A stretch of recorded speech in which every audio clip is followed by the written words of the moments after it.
Salut Bon alors cette semaine en me baladant sur internet, je suis tombée sur un quiz qui s'appelait « À quel point êtes-vous français ?» Et je me suis dit tiens, à quel point est-ce que je suis encore française après 3 ans à l'étranger? Est-ce que ça a diminué, augmenté, stagné? J'en ai aucune idée. Je n'ai pas du tout regardé les questions, je t'attendais pour le faire. Donc je vais me pousser un peu.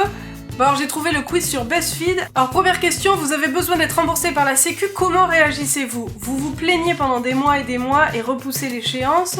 Vous énumérez toutes les raisons pour lesquelles vous détestez l'administration française, vous vous mettez à pleurer, vous vous versez un grand verre de vin ou vous faites toutes les démarches nécessaires. Moi je suis un peu du style à me dire dans n'importe quel cas il va falloir les faire, autant les faire que de chialer, râler, etc. On les fait et puis basta. Deuxième question. Après avoir mangé au restaurant à l'étranger, vous devez laisser un pourboire de 20%, même si le service était vraiment moyen. Comment réagissez-vous? Vous refusez de laisser un pourboire, vous levez les yeux au ciel et laissez 1 ou 2 euros, vous vous plaignez à vos amis mais laissez un pourboire malgré tout, vous laissez un pourboire de 25%, vous demandez à voir le manager. Bon alors perso, quand je suis arrivée ici, quand j'allais au resto, je savais à peu près combien fallait laisser, mais quand j'allais commander un chocolat ou une pâtisserie, je savais pas, j'étais vraiment perdue, donc je laissais beaucoup trop. Donc j'aurais été du style à laisser un pourboire de 25%. Mais maintenant, il n'y a aucune des réponses qui me vient. Je refuserai pas de laisser un pourboire parce que je sais que c'est comme ça. Je vais pas lever les yeux au ciel et être super radin pour laisser une toute petite somme. Je me plaindrai pas non plus. Et je vais pas non plus demander à voir le manager. Non, moi je serais plus à laisser un gros pourboire. Ensuite, comment vous vous sentez face à ce tas de crêpes préparé par un Anglais ? Ah bah ça fait mal. Mes yeux saignent, quelle tragédie, c'est ignoble mais bon, que voulez-vous, c'est des Anglais. Ça a l'air délicieux, je suis consternée, mais aussi un peu intriguée. Non, là mes yeux saignent, parce que d'une j'ai faim, et de deux parce que c'est des crêpes. En plus avec toute la confiture et tout. Et l'excuse d'être anglais, non, c'est pas une excuse. Ensuite, quelqu'un pousse des cris enthousiastes dans un lieu public, comment vous sentez-vous? Agacé, atterré, dérouté, violente ou ravi? Ok, c'est que des extrêmes d'énervement quand même. Non, bah moi je suis ravie, la personne est contente, bah tant mieux pour elle, ça fait du bien des gens heureux. Moi ça me ferait même rire. Une grève du métro vous met en retard, choisissez une réaction. Ok, t'es énervé, tu te plains, t'as envie de pleurer, t'as peur, t'es saoulé, et puis le dernier, je sais pas trop comment l'interpréter, Moi je serais plus la personne un peu saoulée, parce que je déteste être en retard, c'est un truc vraiment qui m'énerve, mais j'irai pas non plus jusqu'à devenir toute rouge et faire une crise de nerfs. Je serais celui du milieu là.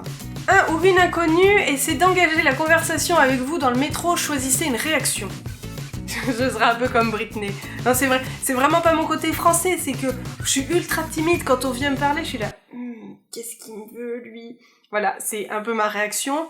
Je vais pas non plus jeter la personne, je vais prendre sur moi. J'ai appris à prendre sur moi. Le touriste devant vous marche très lentement. Comment réagissez-vous? Vous marmonnez putain de touriste dans votre barbe, vous le collez de façon agressive pour lui faire comprendre qu'il vous gêne, vous le dépassez en lui lançant un regard noir. Et on est tellement râleurs là en France. Vous lui demandez s'il est perdu et s'il a besoin d'aide, ou vous lui dites pardon et vous le dépassez. Je suis pas assez avenante pour aller l'aider, quoique maintenant je commence de temps en temps à le faire. Mais je serais quand même beaucoup plus du style à dire pardon et à le dépasser. Parce que les gens qui marchent lentement au milieu du trottoir, c'est un peu un truc qui m'énerve. Alors, choisissez un petit déjeuner. Starbucks, des viennoiseries, de la baguette, du salé, des céréales ou des crêpes. Instinctivement, j'irai vers de la baguette. Peut-être parce que je mange beaucoup moins de pain ici, et j'adore manger des tartines le matin. J'en mange jamais, hein, mais j'adore ça. Ensuite, un collègue programme une réunion pendant l'heure du déjeuner. À quel point est-ce que cela vous énerve? Je tremble de rage, je suis furax, je suis grave vénère, je suis légèrement agacée, ça m'énerve pas du tout. Je me dis que si il programme ça à l'heure du déjeuner, ça veut dire que j'ai plus de pause après. Donc, il supprime ma pause. J'aime bien avoir une pause quand même, histoire de souffler. Donc, ça aurait tendance à légèrement m'énerver. Je serais pas de là à me mettre en rogne, à devenir rouge pivoine d'agacement. Mais voilà, ça m'énerverait un peu. Que vous inspire le concept du fromage en tube? Ah bah ça me dépasse. C'est une abomination, je refuse de reconnaître l'existence de ce produit. Ça me donne envie de vomir, ça ne me dérange pas, j'aime bien ça. Alors pour moi qui aime énormément le fromage, je trouve que c'est une abomination. Ça ne peut même pas être considéré comme du fromage.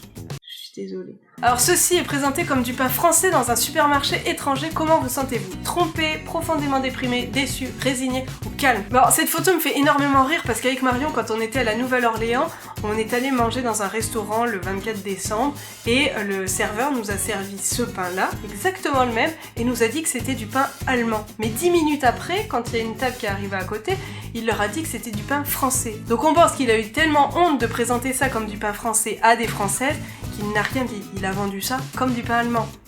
C'était bien tenté, monsieur. Il a été très très malin, ce monsieur. Bref, comment je me sentirais ?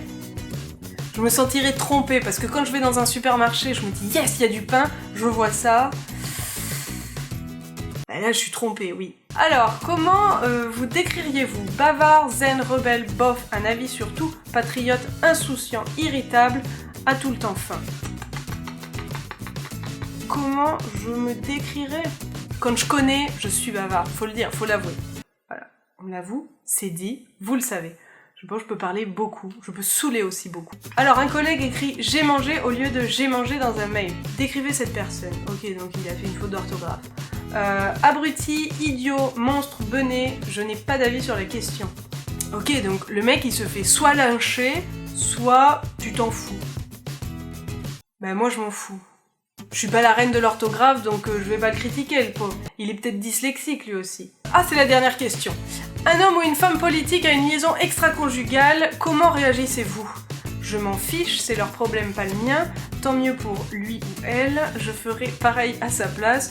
Tant qu'il, elle, présente ses excuses, ça ne me dérange pas. Je suis consternée, cette personne doit immédiatement démissionner. Je me dirais, c'est leur problème, pas le mien. Chacun se débrouille avec ses affaires. C'est leur problème, pas le mien. Vous avez eu aussi français qu'Owen Wilson dans Midnight in Paris, c'est-à-dire pas français du tout, avouez-le, vous êtes américain. J'ai quand même dit que la baguette, comme ils l'ont montré, je ne cautionnais pas du tout, et que le fromage en tube, c'était non. Donc je trouve qu'ils y vont un peu fort. Je me demande quand même c'était quoi les autres possibles résultats. Il y avait peut-être un truc que j'aurais espéré avoir. Un peu comme la dernière fois quand j'ai fait mon quiz sur les atouts séduction. J'étais tombée sur une réponse que c'était bien, mais j'aurais aimé en avoir une autre qui était juste à côté. Peut-être que là ce serait pareil, mais cela dit, j'aime bien Owen Wilson, ça me va très bien. Bref, sur ce, je te dis à samedi prochain pour une nouvelle vidéo. En attendant, n'hésite pas à mettre un petit pouce bleu si tu l'as aimé. N'hésite pas non plus à faire le test et à mettre ton résultat dans les commentaires. Le lien est dans la barre d'infos. Se trouve, le tien va être mieux que le mien. J'aimerais bien voir, moi, quel autre résultat il y a. Bref, n'hésite pas non plus à partager cette vidéo, me retrouver sur mes différents réseaux sociaux. Et bien évidemment, comme je le dis chaque semaine, tu peux t'abonner. Allez, bisous bisous. On peut pas cautionner le fromage en tube.